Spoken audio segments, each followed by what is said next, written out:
খুনে 24 ঘন্টা পরে অধরা দুষ্কৃতীরা দোষীদের গ্রেপ্তারের দাবিতে ক্রমশ জোরালো হচ্ছে প্রতিবাদ।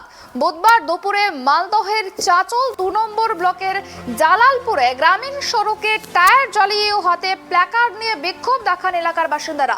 দীর্ঘক্ষণ ধরে চলে বিক্ষোভের জেরে অবরুদ্ধ হয়ে পড়ে গ্রামীণ সড়ক। ঘটনায় পুলিশ গেলে পুলিশকে ঘিরে ধরে বিক্ষোভ দেখান মৃত তৃণমূল কর্মীর পরিবার সহ প্রতিবেশীরা।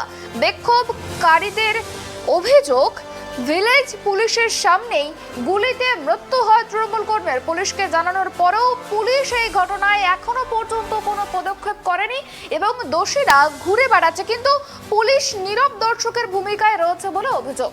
এই বিষয় নিয়ে টেলিফোন লাইনে রয়েছেন আমাদের প্রতিনিধি রাহুল আমিন। রাহুল, যে বিষয়টা জানতে চাইবো যে এই তৃণমূল কর্মীর মৃত্যুর ঘটনায় বিক্ষোভ দেখাচ্ছেন গ্রামবাসীরা এবং তাদের যেটা অভিযোগ যে পুলিশ নীরব এই ঘটনায়, কি জানা যাচ্ছে?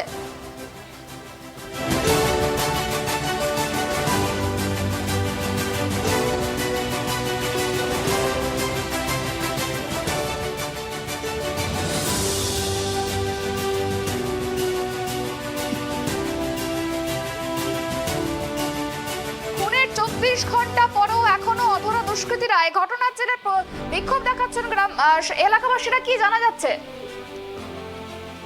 একদম গতকাল আমরা যে খবর তুলে ধরেছিলাম, মালদা জেলার চাঁচল 2 নম্বর ব্লকের জালালপুর এলাকায় এক তৃণমূল নেতাকে কিন্তু গুলি করে খুন করা হয়েছিল। সেই নেতার নাম হচ্ছে শহীদুর রহমান। সেই ঘটনাকে কেন্দ্র করে কিন্তু গতকাল যেমন চাঞ্চল্য ছড়িয়েছিল, মৃতদেহ কিন্তু পুলিশকে নিয়ে যেতে দিচ্ছিল না গ্রামবাসীরা এবং তারা দাবি করছিল যে যারা প্রকাশ্য দিবালোকে এইভাবে শুট আউটের ঘটনা ঘটালো তাদেরকে অবিলম্বে গ্রেপ্তার করতে হবে, তারপরেই কিন্তু আমরা এই মৃতদেহ ময়নাতদন্তের জন্য নিয়ে যেতে দেব।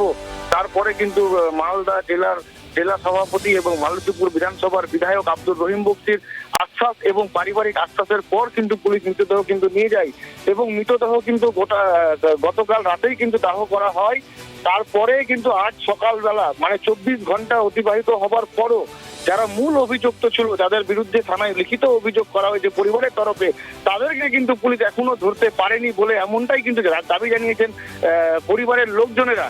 তারপরে আজকে সকাল 10:30 নাগাদ কিন্তু এলাকাবাসী কিন্তু বিক্ষুব্ধ অবস্থায় গোটা এলাকা জালালপুর চৌরঙ্গি মোড় এলাকা হাতে প্লেগ নিয়ে তারা কিন্তু বিক্ষোভ দেখান এবং তারা রীতিমতো টায়ার জ্বালিয়ে বিক্ষোভ দেখান। তাদের দাবি যে 24 ঘন্টা অতিবাহিত হবার পরও এখনো কেন মূল অভিযুক্তরা অধরা, কেন পুলিশ তাদেরকে ধরতে অসক্ষম, তারা কেন এইভাবে একটা শুট আউটের ঘটনাকে আড়াল করতে চাইছে, এমনটাই কিন্তু তারা ধাপে কিন্তু বিক্ষোভ দেখান এবং অভিযোগ করেন।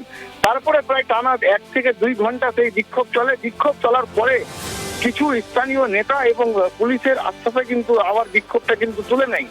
এখনো পর্যন্ত পাওয়া খবর অনুযায়ী চাঁচল পুলিশের সূত্রে খবর যে 2 জন আসামিকে কিন্তু পুলিশ গ্রেপ্তার করেছে, কিন্তু মূল অভিযুক্ত কিন্তু এখনো অধরা রয়েছে। সুপর্ণা, একেবারে অনেক ধন্যবাদ। যেমনটা জানা গেল যে মালদার চাঁচলে তৃণমূল কর্মী খুনের ঘটনায় ইতিমধ্যেই 2 জনকে গ্রেপ্তার করা হয়েছে, কিন্তু মূল যে আসামি, মূল যে অভিযুক্ত, তাকে এখনো পর্যন্ত গ্রেপ্তার করা সম্ভব হয়নি এবং এলাকাবাসীর যেটা অভিযোগ, পুলিশ এই ঘটনায় একেবারে নীরব ভূমিকা পালন করছেন, যার জেরে কিন্তু টায়ার জ্বালিয়ে বিক্ষোভ প্রদর্শন করেন এলাকাবাসীরা। তবে পুলিশের আশ্বাসে সেই বিক্ষোভ তুলে নেওয়া হয়। এই মুহূর্তে যেটা খবর যে ইতিমধ্যেই 2 জনকে গ্রেপ্তার করা সম্ভব হয়েছে, তবে মূল যে আসামি তিনি কিন্তু এখনো অধরাই রয়েছে।